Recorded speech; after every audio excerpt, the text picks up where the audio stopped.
Share ko lang sa inyo mga kamaster. Ito, may unit tayo mini VRF. Problema kasi nito, may error siya na E2.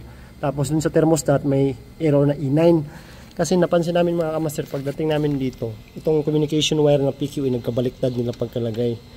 Okay, so binalik natin sa tamang connection.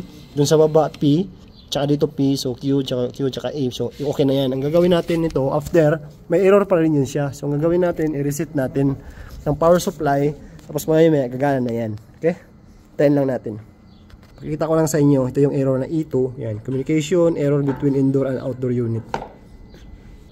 Okay, so nireset na natin power supply mga kamaster na wala na yung E2.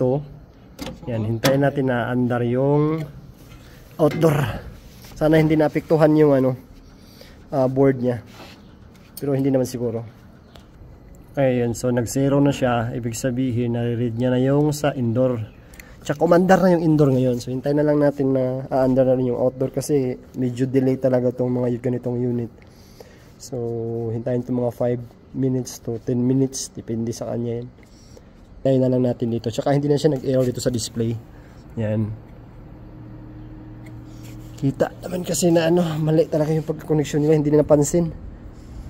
So ito talaga mga kamaster. Ito yung mga ingatan natin pag nasira ito. Pag naapektuhan ito, napakamahal. Ayan. So pag mga itong unit naman, hindi ka mahirapan sa mga error code kasi nandyan na sa cover nakalagay. Yan yung mga error code nya. Yan, diagram nya. Yan. Dito lahat na. So yan. Meron din siyang force cooling. Meron siyang check mo dito. Parang sa atom din ng mga unit. Kasi itong mga bagong labas ngayon, ito na rin. Wala na yung atom.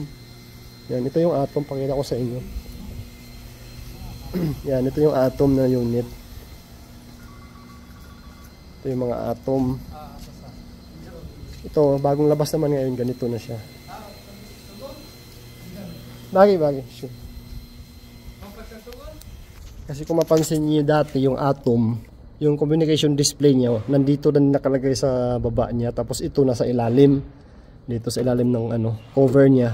Ngayon, nilabas na nila dito. Pagbukas mo itong cover na to, andyan agad yung board niya.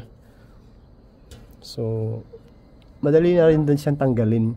Kaso yung communication niya ngayon na connection, nandito na sa loob. Yung PQE, nandito na sa loob. Pakita ko sa inyo mga kamastera, yung isang atom, yung atom na yun. At saka ito. Walang pagkaiba nila. Binago na naman nila yung mga posisyon ng mga inverter board, tsaka yung mga communication na connection. Kita ko sa inyo. Yung unit na to, iba siya, di ba? Kita ko yung isa, yung atom na yun. Buksan natin. Pakita natin sa inyo para magkakaroon na rin kayo ng idea. So, ito mga media. Marami na rin ganito sa Pilipinas ngayon eh. Sa Pilipinas marami na din. At least magkaka-idea rin kayo. Yan, pakita ko sa inyo itong atom. Ito yung atom.